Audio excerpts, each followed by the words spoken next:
Thank you all for your patience. It is 10:09 on March 17th, and we're here and assembled for the March 17th meeting of the Bismarck-Mandan MPO's Technical Advisory Committee meeting. I believe that we do have a quorum now, so I would just like to, before we start, say Happy St. Patrick's Day to those of you who may be of Irish descent or may not be even. So, Stephen, would you like to get us kicked off with a roll call, please?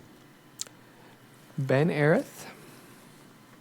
Yes, Ben is joining remotely. Sounds good. Dan Shriak. Here. Deidre Hughes. Gabe Schell. John Sacchi. Andrew Strami. Here. Jarek Wignes. Here. Greg Fazer. Here. Mitch Flanagan. Here. Natalie Pierce. Dean Schloss. Will Hutchins. Here. And Chair Bripple. Here. Thank you, Stephen. We'll get underway with the approval of the minutes. We had in our packet the February 18th, 2025 meeting minutes. Are there any corrections or additions to those? If not, do we have a motion for approval? I'll make a motion. You will? Okay. Do we have a second? I'll second. Greg? We have a first and a second for approval of the February 18th minutes. Roll call, please. Ben Arith. Yes. Dan Shriak. Yes. Andrew Strami. Yes. Jarek Wignes. Yes. Greg Fazer. Yes. Mitch Flanagan. Yes. Will Hutchins. Yes. Chair Ripple. Yes, minutes are approved. Item number 2 are the PM1 Highway Safety Improvement Program targets, and Stephen will be presenting this item. Thank you, Chair. Give me one moment to share screen with everyone.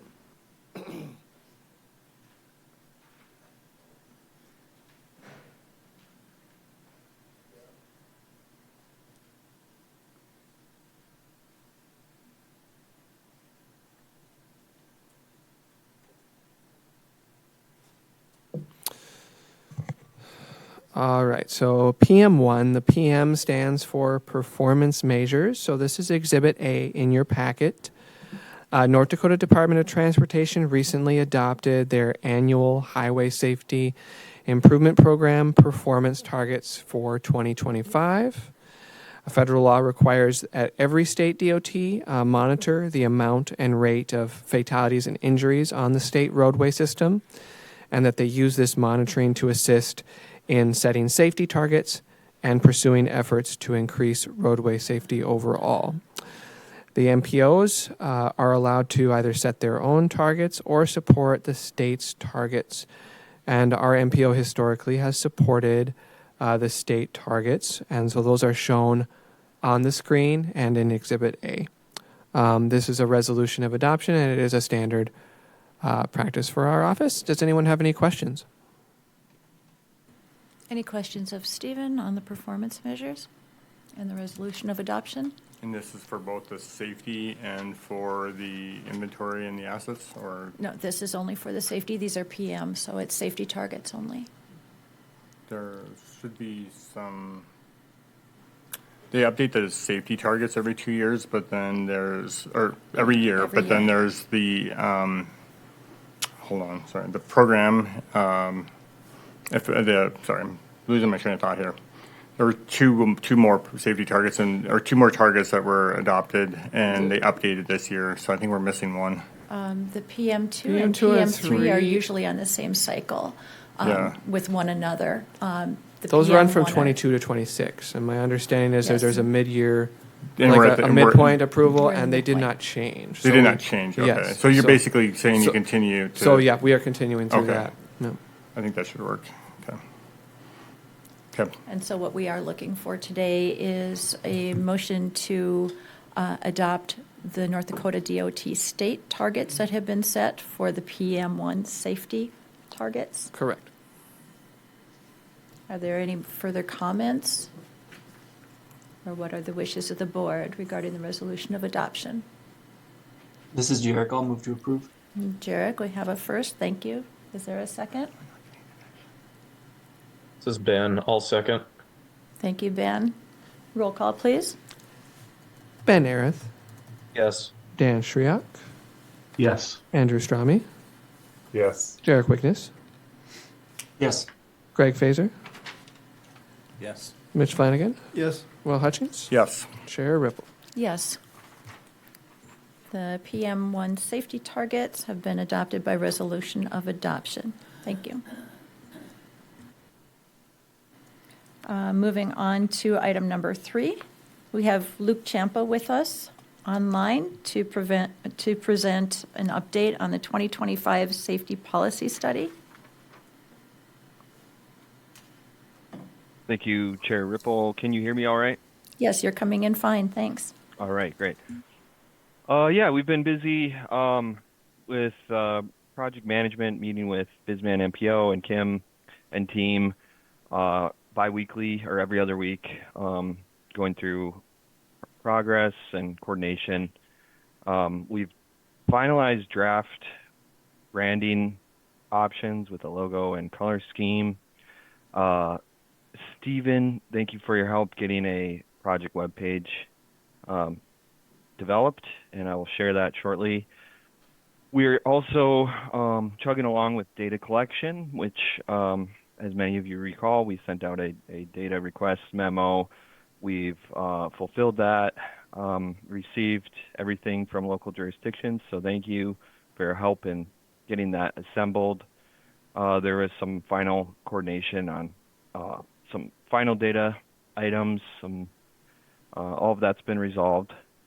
So we do have a preliminary data review memo, as well as a draft literature and policy review memo.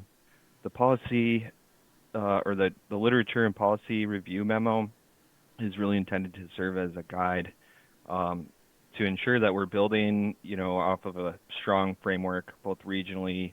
There's some state plans in there, as well as USDOT's safety strategy, and then, the relevance to Bismarck MPO's safety policy study to help guide us along the way as we continue developing this study and report.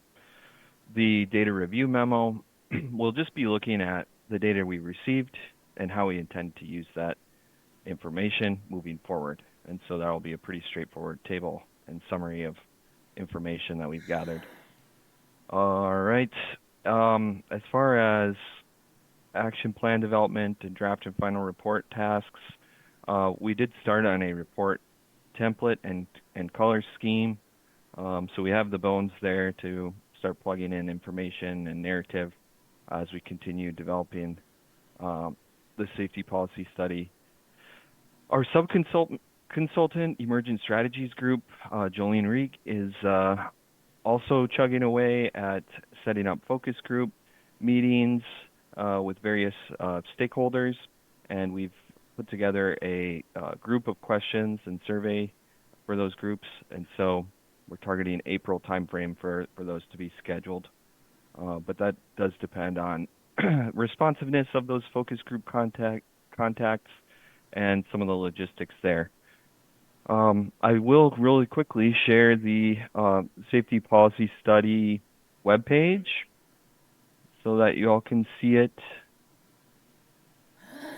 And this is on Bismarck MPO's existing website, and there's a menu bar in the dark blue, and there is a 2025 safety policy study page here.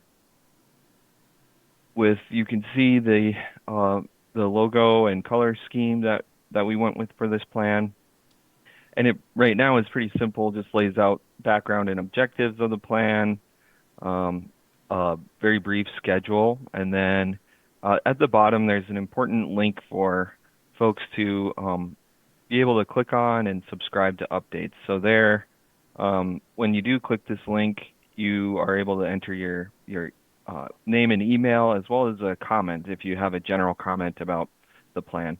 But really, this is meant to be the home for important updates, public engagement, material, other background information as it's developed through the study process. And so it's exciting to have this up and ready to be blasted out to folks who may be interested in this study. I think that's all I had for update. I mean, we're getting into the good stuff here with being able to dive in now to the safety and crash trend summary, the high injury network analysis, and really start putting together some maps of analysis and things that will help make future decisions around this topic. So, and we do have the last reminder is that we do have an upcoming steering committee meeting that most of you will be involved with. That's scheduled for Wednesday, March 26th. I can't remember the exact time, but regardless, there will be some information going out this week about that, including that draft policy review memo. So there may be some minor homework and some pointed questions that we'll get to you this week for review and just to come prepared for that meeting. So just a heads up there. All right. Well, thank you, Luke. Any questions for Luke on the safety policy study as it sits right now? Again, I encourage everybody to head over onto the project website and click on that subscribe button. That'll give you all the updates as they occur for the study. So, okay, thank you. We'll Thank you. move on to item number 4 then, and that is the 2025 ITS RA update. I do have a couple of slides that Dr. Sherijad Hassan with the Advanced Traffic Analysis Center in Fargo was good enough to share with me. He is the lead on the update to our Intelligent Transportation Systems regional architecture here for 2025. He has already coordinated a kickoff meeting with our stakeholders. We have quite an extensive stakeholders group list for this particular study. There's over 30 stakeholders that have been identified. And at the kickoff meeting, we had a very good portion of those stakeholders in attendance. So it was a good meeting where Sherijad was able to provide an overview of the entire project and some of the details in that regard. Now, Stephen said that he was going to be kind enough to share slides. Thank you very much. I see those are up on the screen right now. And the slide that you see kind of provides a layout of what the physical architecture looks like for our intelligent transportation systems. There are 5 primary service centers that are identified over on the left portion of this flow chart or over on the left portion of the screen. Down in the bottom left, 4 are identified, and those are public transportation management, traffic management, emergency management, and maintenance and construction management. And then if you pop up to the upper left part of that diagram on your screen, it does say archived data system, which basically provides support for the other 4 managed service centers. So what we want to do through the update to our regional architecture is kind of displayed on the next slide, which shows how we have all of these different services in our community and how they interact with each other. And we use technology to make that happen. Some of the technology is quite basic and some of it is very, very advanced. And so as part of this update to our architecture, we want to make sure that we're defining performing functions, that we're looking at all the subsystems that may be in place. We want to make sure that we are identifying information flows and interface communications, also laying out the stakeholder responsibilities and identifying any existing agreements that might be in place, and making sure that we have a real solid planning integration, kind kind of bringing in the goals of our Metropolitan Transportation Plan into this whole update, and then really forming that planning framework, utilizing all of those different components. Next slide, please. So just in the past week, we have been able to conduct small group stakeholder meetings with our emergency management, our traffic management group, transit management group, and also with our maintenance and construction management group. So it's been a very busy week in the past week. We get together with these small stakeholders groups and identify the existing service packages that they are utilizing currently. We're taking a look in a 15-year horizon, what might be up and coming in the next 5 years. We would call those planned service packages. And then anything between that maybe 10 and 15-year horizon, we would want to identify those service packages as future. And so the idea is that this regional architecture is kind of a living document, and we want to make sure that there's enough growth identified so that our jurisdictions and our regions, it responds to their needs as they need to make improvements to our transportation network. So right now we are in that data collection phase, which will take us to about May of 2025. So as you can see on this slide, we're conducting those small group and agency meetings, and then we'll be coordinating any proposed changes with those stakeholders. This is probably the most labor-intensive part of the study, going into what Sherry Jad will then develop to identify the regional architecture changes and then update the inventory for us. And we'll be looking at that milestone occurring approximately towards the end of the summer, maybe in August. And then task 3, 4, and 5 will be to review and update requirements and implement the updates with finalization in about November of 2025. So we're ready for board approvals in December. Are there any questions on what has occurred with this update to date? Or any comments about the process itself? Okay. I noticed that Sherry Jad is on the call with us this morning, which is a pleasant surprise. Welcome, Sherry Jad. Did you have anything to add? Thank you, Chair Ripple. No, you pretty much covered it better than what I could have done. So thanks for that. And we are still collecting some data. So, for example, right now we have already done the small group meeting, but there are other ways of collecting of the data collection. So, just as an example, during our maintenance group meeting, we were missing one of the key stakeholders, like the Bismarck Public Work and the Lincoln Public Work. So what I'm going to do is I'm going to send out a survey form to them, which will essentially ask the questions that I have asked during the meeting. And obviously, I'll keep an open channel of communication with them if, in case they want to do a small meeting or a individual meeting with me and the project manager. If that happens, that's actually the best. But otherwise, we will still keep collecting the data through those survey. Sounds like a good plan. Thank you, Sherry Jad. You're welcome. All right.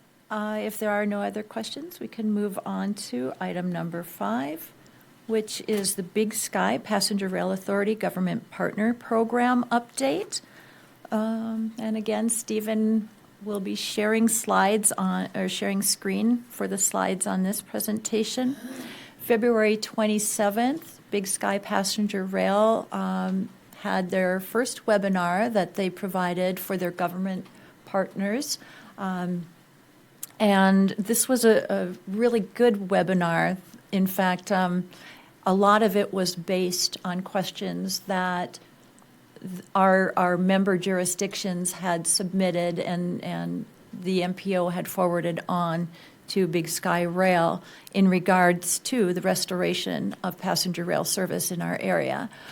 We know that this is a pretty big undertaking, and there are a lot of questions that everybody has. So Big Sky Passenger Rail was good enough to actually devote the first half of their webinar, maybe even a little bit more than that, to addressing the questions that were presented from our jurisdictions. So I thought this might be a good opportunity to kind of outline what some of those questions were and what answers were provided to us through Big Sky Passenger Rail. First of all, we did address the fact that considering that we are under a new federal administration, there may be some questions regarding federal funding for our rail programs, in particular restoration of passenger rail through our area. It was made clear that the U.S. DOT priorities state that the economic opportunities such as increased access to jobs, healthcare facilities, recreational activities, commercial activity, or any actions or project components that will help alleviate poverty, enhance safety, and primarily benefit families and communities by improving the quality of their lives, raising their standard of living, or enabling them to participate more fully in our economy is a major priority of the United States Department of Transportation.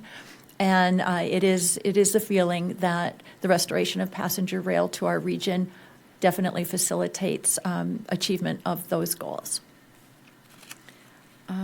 Next slide. We were also assured that as far as federal activity in the next immediate months ahead, we are fairly safe with what we are pursuing in activity. There has been a pause by the federal administration in new federal grant activity. However, that is a pause to enable them to evaluate programs relative to new administration policies that have been rolled out. The programs that the Corridor ID program is operating under, and also the Federal Rail Administration Long Distance Service, Passenger Rail Service program, those funding programs are secure at this time. So moving on to the next slide, they provided us a little bit of information about where they're at with their Corridor ID development program project, and that is the Big Sky North Coast Corridor that we've been talking about, which will restore passenger rail service through this lower tier of North Dakota, also lower southern Montana, going all the way through Idaho into Washington. So it's about a 2,300-mile corridor from Chicago to Seattle, and it would be proposed to travel along the existing BNSF rail line through the Burleigh and Morton County areas, and specifically through Bismarck and Mandan. Right now, they are in step one of this program. They were awarded $500,000 with no local match to develop a scope regarding the project. Step two will be to develop a service development plan, and that's where kind of the heavy lifting begins for them. And it also does entail a local match to the monies that are provided federally. And so, of course, Big Sky Passenger Rail is looking for some supplemental local funding from their members and those affected by the restoration of passenger rail through this corridor. Step three would be the final design phases, and we're probably looking at very, very near to 8 years in the future for phase three to become a reality. Phase three is also met with an elevated local match, an increased local match. So it's kind of on a tier system where step 1 has no local match, and then the local match comes into play with step 2, and it's further increased for step 3 for the project. Next slide, please. Again, we just have the map that shows the Big Sky North Coast corridor from Chicago in the east, traveling through Wisconsin, Minnesota, North Dakota. It will come down our way from Fargo and travel west where it meets the border into Montana and continues on to Seattle. They are looking for the step 1 completion to be achieved in April or May of this year. And what that does, it unlocks funding and it helps to advance route development. There are other projects along this corridor that correspond to this particular project. So while this is standalone, there are other projects that are somewhat dependent on the realization of the Big Sky North Coast corridor. Again, step 2 is the development planning, and that is a key component of this particular project. And again, the goal is to reconnect communities and states from the Great Lakes all the way over to the Pacific. So after that introduction, they did provide a overview of the questions that were submitted by the Bismarck-Mandan MPO on behalf of our member jurisdictions. Some of those were how are cities chosen to have train stations, and what are the specific criteria that might be used, such as distance to other stations and population of the location area. Next slide. They said this entire process is going to be very interactive. They will be consulting with those along the corridor that may be impacted. And of course, we as government partner program members are right on top. The key factor is that they're looking for local initiative and the commitment and cooperation with surrounding areas. They want to really create a corridor of opportunity and not just the communities that are on the passenger rail service line, but also those that are adjacent. So they will be looking at local contributions to the route goals. They feel that that is very significant, obviously. And there will be interaction with Intergovernmental Consultation Council, which will represent states and tribes. There will be a formal public engagement process that will be rolled out as part of this. Ultimately, they want us to remember that once locations have been identified, Federal Rail Administration does have the final say on that. So we will be working cooperatively to that goal.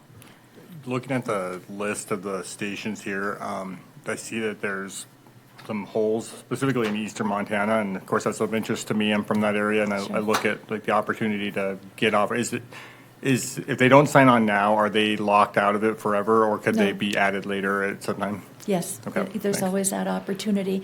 But here's the thing, Will, and thanks for kind of bringing that up. The reason that we felt that it was important to engage early is that we don't want to be left out of those discussions and those talks that are happening now. And the sooner that we can make our voice heard and our opinions known, the better chance that we have for advocating for our region's success in this Great, entire thanks. project. So I've been trying to push for my hometown to get on board for quite some time, and they don't want to for whatever reason. So I can see there might be some reluctance from some communities. They did, in response to our question, tell us that likely sites would involve trade and service center cities, gateways to major destinations such as national parks, historic rail station locations, which we do have a couple of in our Bismarck-Mandan MPO area, locations providing operational services for passenger rail, Definitely communities that are committed to using passenger rail to develop opportunities for their citizens and surrounding areas.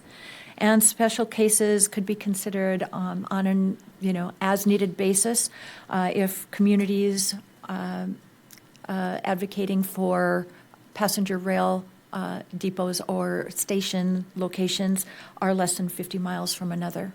So proximity does come into play. Next slide, please. Additional questions from us included what resources, such as funding or technical assistance, might be available for cities who are selected to have a station. We're wondering about location analysis, land acquisition, construction, and supporting services for funding like transit infrastructure, including possible rapid transit service between cities in multi-city regions, for example, Bismarck-Mandan, Lincoln. Also transit-oriented development opportunities and infrastructure relocation, things of that nature. They did point us to some community resources. First of all, Big Sky Passenger Rail Authority and Corridor ID staff. They said they are there for us, so they are a phone call and email away. They are kind of at our disposal, so we can always contact them, reach out to them with questions. The Western Transportation Institute has been collaborating with Big Sky Passenger Rail Authority, and they have been cited as a good resource for us to also reach out to. Also Amtrak and other rail operators. They provided us the Great American Stations link that we can go to, and there's frequently asked questions. There's all kinds of information. We can also reach out to them directly. Also, they said webinars and conferences that they intend to continue offering to their government partner program members. And they definitely advised us to take advantage of that, along with a BSPRA annual meeting that will be occurring September 8th through 10th in Livingston, Montana. So I'm not sure if there's going to be remote possibilities to attend that or if it's going to be all in person, but there will be more information coming for that as well. Next slide. We were also wondering how cities and counties and MPOs can influence higher levels of government, such as state and federal, to support and continue to support projects such as this passenger rail service project that is going to greatly influence our area. They suggested these things: help recruit additional government partner members, of course. Can figure that would be the first on the list, but it does stand to reason that there is power and there is momentum that can be gained through vast numbers. So also to contact state officials about funding for the $2,000 anticipated $200,000 per state for corridor ID matching contribution, and that would be for that second development phase that we are talking about. Also to reach out and recommend that prominent citizens serve on the Big Sky Rail Foundation Board for private fundraising. The more voices, again, that we can engage and get active in this, and the more contributions that we can garner, the more momentum that this whole project can gain. Also to talk to senators and congressmen about supporting the development of passenger service on the Big Sky North Coast Corridor, even though it's Big Sky Rail Passenger Authority or Passenger Rail Authority's project, it impacts our region, and so we should not hesitate to reach out to our congressional delegation and voice our support for this. And finally, we need to stay engaged. I will let you know one thing that the MPO is doing right now, and I will harken back to our update on the 2025 safety policy study, is to incorporate some kind of recognition of restoration of passenger rail through our region in all of our planning studies. So as part of the safety policy study, we will be looking at our at-grade railroad crossings through our communities. These are, very vital crossings for us, but also one thing that came out through this webinar is that elimination or mitigation of at-grade rail crossings really enhances the efficiencies of passenger rail service. And so while we're not going to be working to completely eliminate all of our at-grade rail crossings, we do need to take a look at how we can develop some standardized, consistent policies to address those crossings overall through our community. So any questions on any of the information presented here through Government Partners Program, or I'd be happy to answer them if they come up. Okay. If not, we will move right on to the North Dakota MPO Directors Meeting, item number 6. Again, we have some slides that Stephen will be screen sharing for us on this. On February 28th, the spring, the spring MPO North Dakota DOT Directors Meeting was held. It was attended by a large contingency of North Dakota DOT local government and planning and programming staff and personnel. It was attended by the 4 state MPO directors and their MPO staff. And these meetings give us all a chance to come to the table and also connect with our representatives from Federal Highway Administration and Federal Transit Administration, discuss what's new, what new programs might be coming down the pike, some of our past processes and where those are bringing us. So it's a great opportunity for everybody to be in one place and talking about the same things and getting on the same page with one another. So while we did discuss a lot of different items, the things that I wanted to bring to the TAC today involved our Unified Planning Work Program and the contract that is associated with that, and also the more recent occurrence of having leftover Consolidated Planning Grant or CPG funds and how those are redistributed. Now, previously, before we went on to a annual contractual basis with the DOT, where our annual UPWP contract was tied to one singular consolidated planning grant year, we were able to roll those CPG funds over a little more fluidly. And now, because we are tied on an annual basis to an annual CPG, that funding cycle ends at the end of the year, at the end of the calendar year. So on December 31st, whatever CPG funds have not had expenditures incurred against them are considered unused, and they don't roll over automatically into the next calendar year. They actually need to be de-obligated and reauthorized. And there is a process now that North Dakota DOT, in cooperation with our federal partners, has provided the state MPOs, and that was a big topic of our conversation at the directors meeting this year. So the slide that you see on the screen right now talks about our Unified Planning Work Program annual contract cycle, and we kind of hammered this out with our MPO coordinator, Will Hutchings. He helped the MPO executive directors in the state talk this through and kind of establish a reasonable timeline that we felt was going to work for everybody. And you can see that we're right in those initial stages of this annual UPWP development and contract cycle.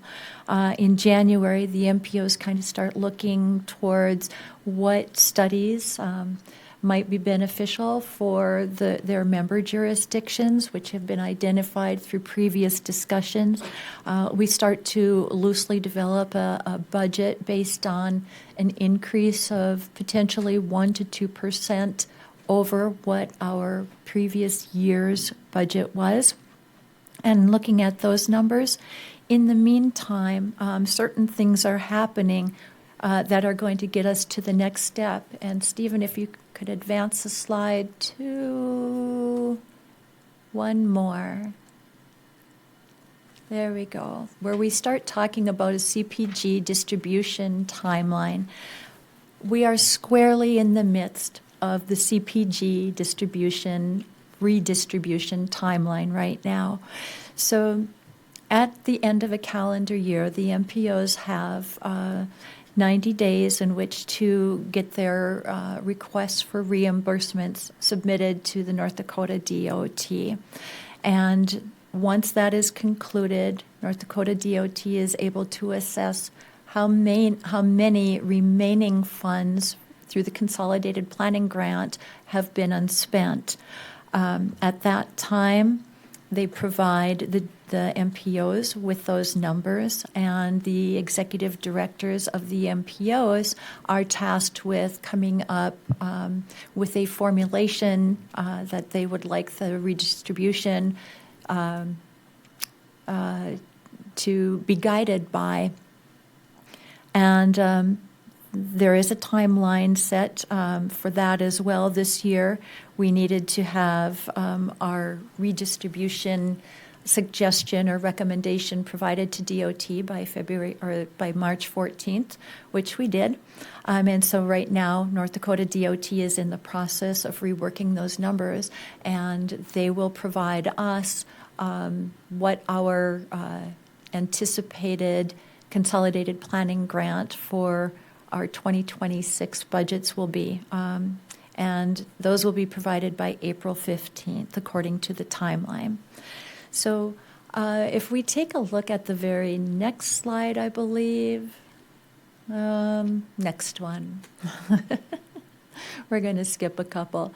This is a kind of cool and funky slide that shows what can happen if the executive directors of the state MPOs can't come to a decisive formula for redistribution of CPG funds. It basically falls to North Dakota DOT to determine how those unspent funds will be distributed, and they can choose any one of those 4 methods that are shown on this particular slide.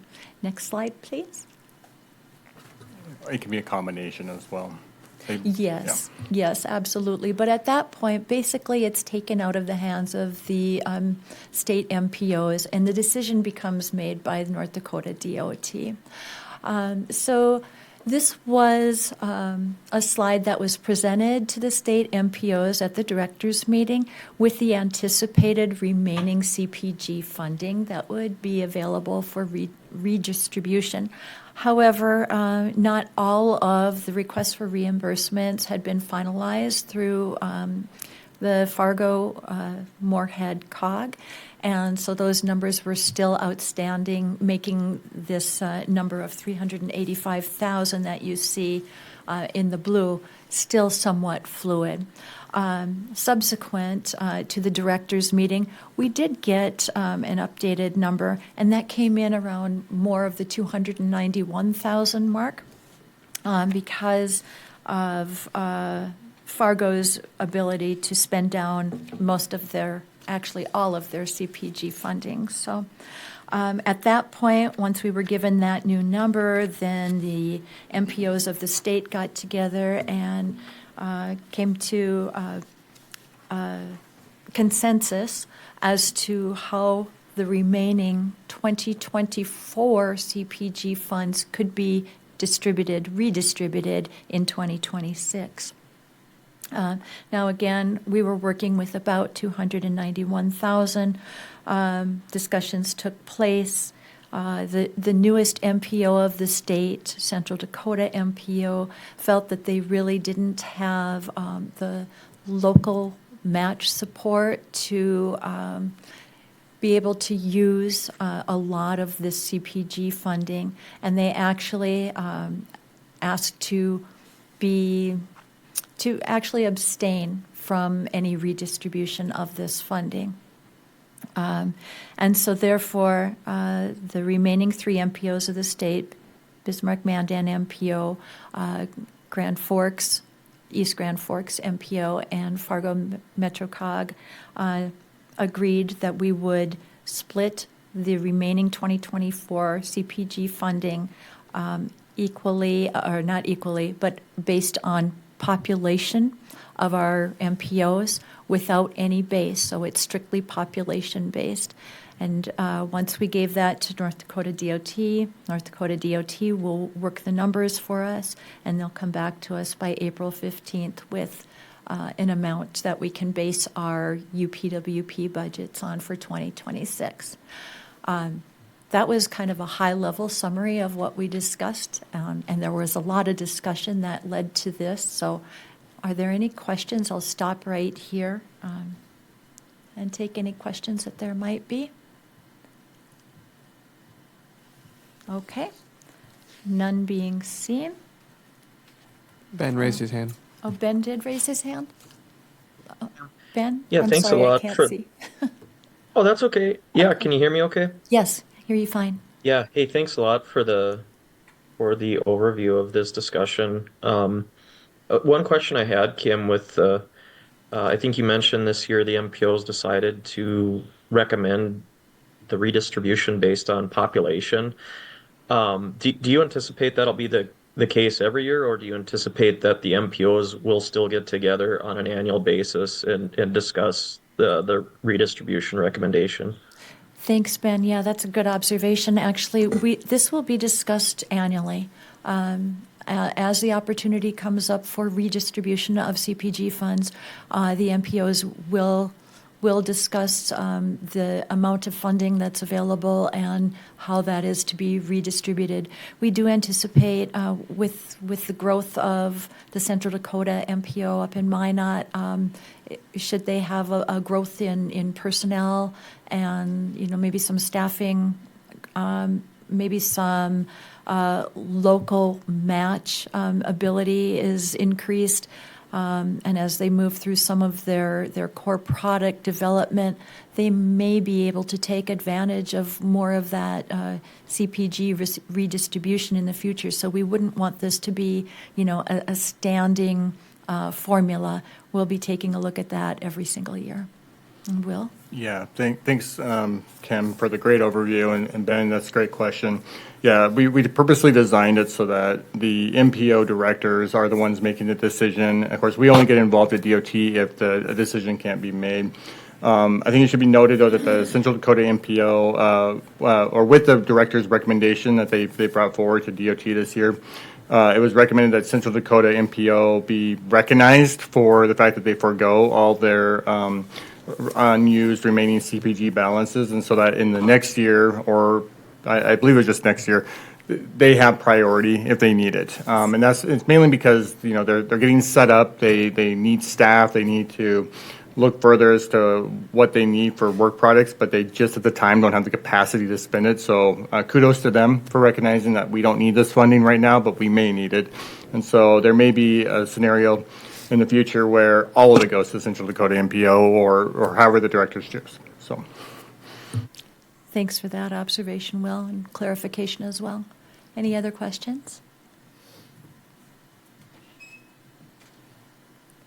Okay. All right.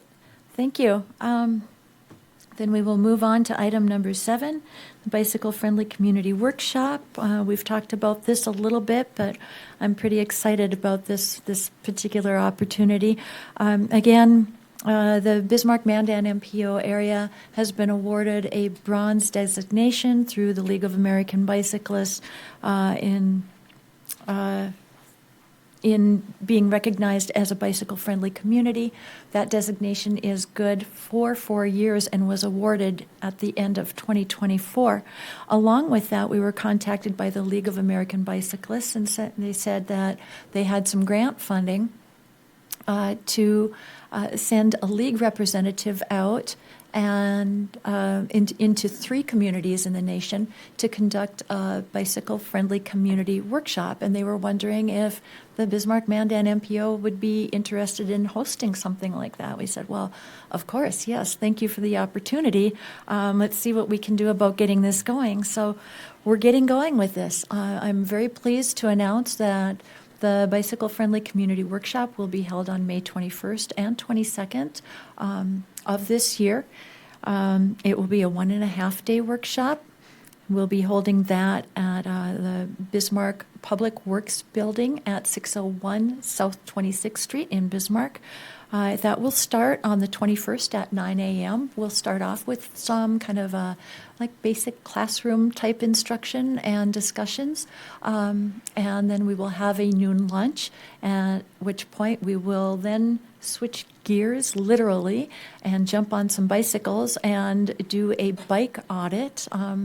The audit route is still being determined at this time, but that will be the remainder of the afternoon on the May 21st workshop date. And then we'll reconvene the morning of the 22nd, again at 9 a.m., again at Public Works in their conference room.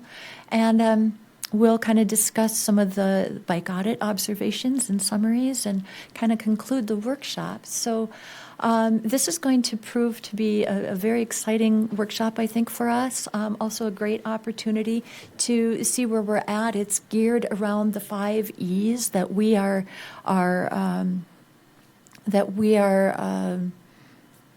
I guess, judged on and scored on as far as a bicycle-friendly community. And those 5 E's, and I always forget some of them, but I'm going to try and get them all this time. They're education, encouragement, engineering. Let's see here. Engineering, education, encouragement, evaluation, and I'm missing one. Nobody's raising their hand. Let's see. Enforcement. That's it. Yes. Thank you very much.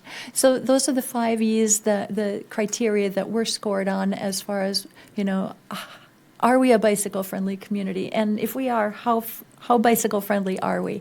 And in what areas can we improve? So it's based on those 5 areas. So this workshop is intended to accommodate up to 40 or 50 participants with a 50 participant maximum. We have a registration form that is live.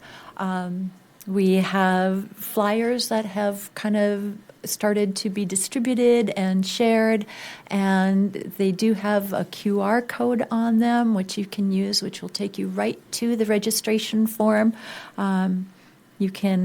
There's all kinds of information that you can provide us on the form, but mainly I'd like to encourage everybody to get in there and sign up for this great workshop if you have the opportunity or if you think that you intend to go, because that 50 participant maximum may just fill up very quickly. We've actually had quite a bit of interest in this BFC workshop already. So we do want to extend this offer definitely to administrative staff of our municipalities, of our cities, and also to our elected officials of our cities and counties, our councils.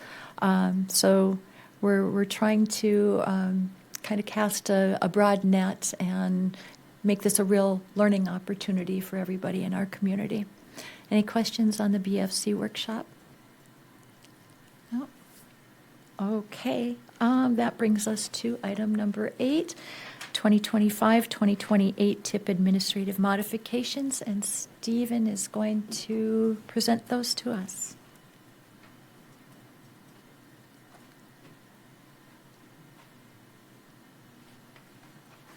Thank you, Kim. Give me just one moment.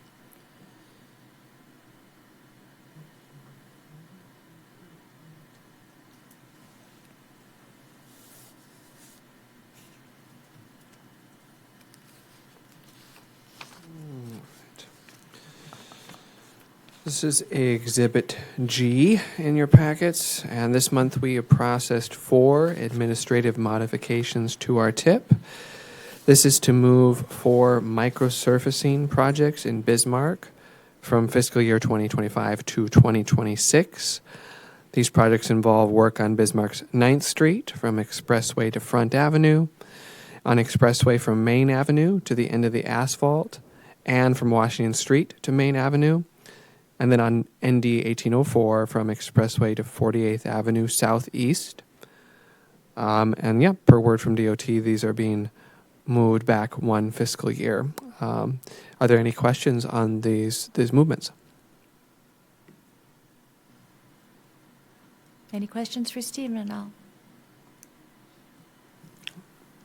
I believe so. Thank you. Thank you, Stephen. Okay. Well, that brings us to other business. Anybody have any other business for the TAC today?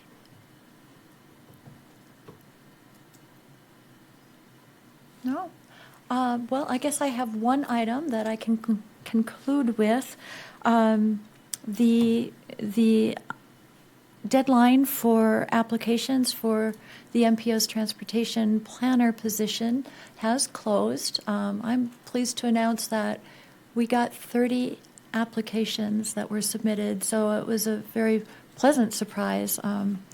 And so right now we are in a refining process to kind of narrow that field down a little bit to something that's a bit more manageable. And hopefully we'll soon have interviews occurring and more information on who might fill the transportation planner position for us in the coming months. Anything else that anybody might have? All right. Well, with that, I guess I will call the meeting adjourned and wish you all a happy St. Patrick's Day again. Have a good week.